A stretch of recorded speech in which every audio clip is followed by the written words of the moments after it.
Hello, my name is Aljon. Welcome to my channel. For today's video, gagawa tayo ng straight through cable at pagkatapos natin gawin, i-test natin to gamit ang cable tester. Ano ba ang straight through cable?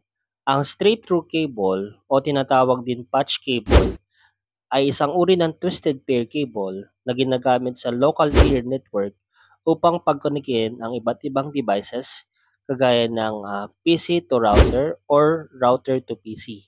So, kailangan mo dito ng UTP cable, Cat5e, RJ45, crimping tools, at cable tester. Ayan, so, kuhain natin yung UTP cable.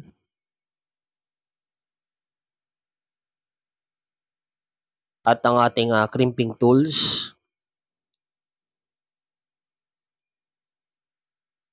Okay, putulin lang natin yung pinakang balat ng cable. So, gamit yung crimping tools. Ayan, paikutin lang natin siya. Okay, so higit lang natin. Ayan, so tanggal na yung pinakang balat ng cable.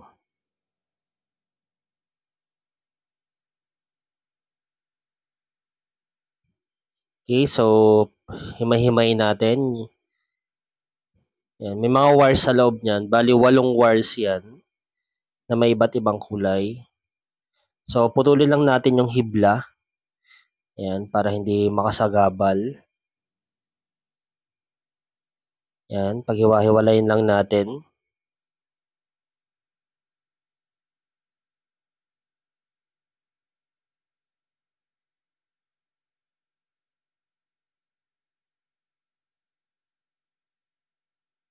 Okay. Ayan. So, meron pang kaunting hibla. So, putulin din natin. Gamit ang crimping tools. Meron niyang, may blade dyan. So, yun lang gagamitin natin.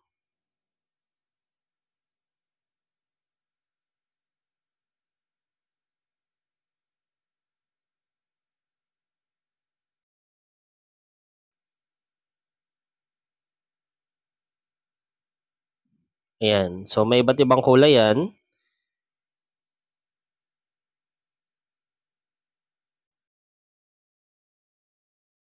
So, unahin natin yung white green, green. Okay, sunod yung white orange. Ayan. So, tuwirin lang natin. Okay, sunod naman yung blue. After ng blue, white blue, orange, white brown, and brown. Okay? Ayan. So, make sure dapat mahigpit yung pagkakadiin ninyo para hindi magkahiwa-hiwalay, hindi magulo yung arrangement. Okay, double check natin.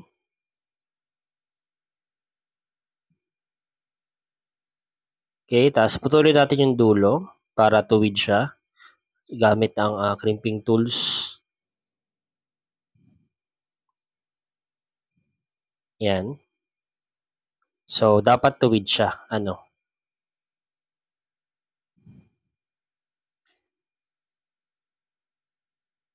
Ayan. So, sunod, kuha tayo ng RJ45. So, i-shoot lang natin dyan. Ayan. Okay, medyo idindi natin. Kailangan nakasagad siya.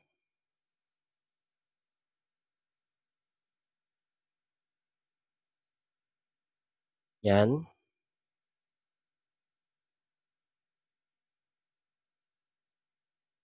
So, gamit ng crimping tool, so ilalak natin siya.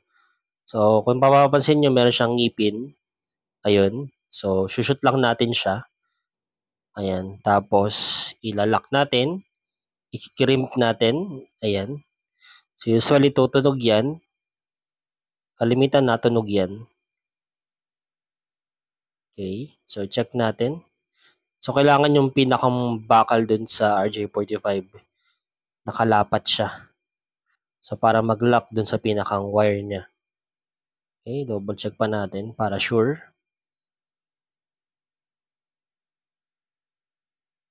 Ayan, so sunod. So kabila naman. So since straight through yan, so dapat parehas. Kung A yan, A din dapat yung dulo. Kung B, B rin dapat. So A yung ginamit natin, T568A. So dapat A din yung kabilang dulo. Yan. So putulin ulit natin yung, tanggalin natin pinakang balat. So same process lang din. Yan. So himay-himayin natin. Ayan. Tapos tanggalin natin yung hibla para hindi nakakasagabal. Okay. Yan. So dahan-dahan lang kasi baka mahiwa yung daliri ninyo. Ayan. So himayin ulit natin yung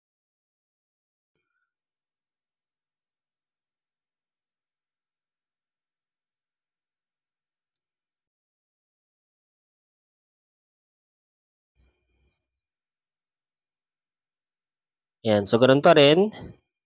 White, green, green. Sunod. White, orange. Sunod.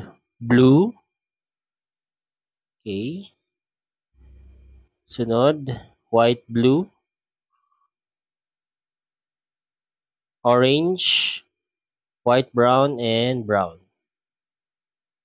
Ayan. So tuwirin lang natin. So sa una, manggigigil ka dyan. Kasi masakit yan sa kamay sa una. Pero kapag sanay ka na, halos hindi ka na rin mangangalay pagtuon. Yan. So ganoon pa rin. Putulin natin gamit ang crimping tools. Tuwirin natin. Okay. Yan. So dapat tuwid siya.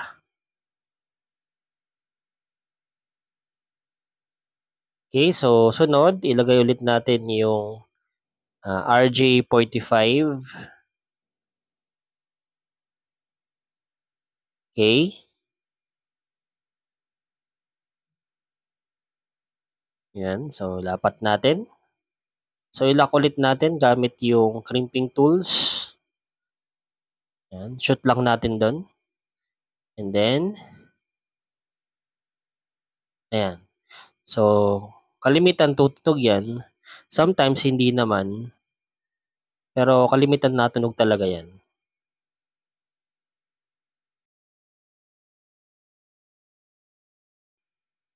Okay. Yan. So, okay na yung ating straight through cable. Ayan. So, i-check naman natin kung okay yung cable natin gamit itong cable tester. Ayan. So, nahuhugot yan. Ano? Just in case mahaba or maikli yung cable. Ayan. So, buhay natin.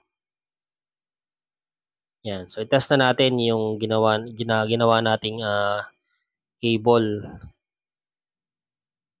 Okay. Shoot lang natin siya. Yan. Okay. So, i-check natin. So, kailangan iilaw siya ng magkakasabay. 1, 2, 3, 4, 5, 6, 7, 8. Okay. So, ibig sabihin, okay yung kanyang cable. Ayan. So, gamitin na natin sa ating laptop at sa router. So, try natin. Ayan. So, i-test natin ulit. Okay. So, saksak natin yung cable sa router. So, yung router ko nga pala is TP-Link.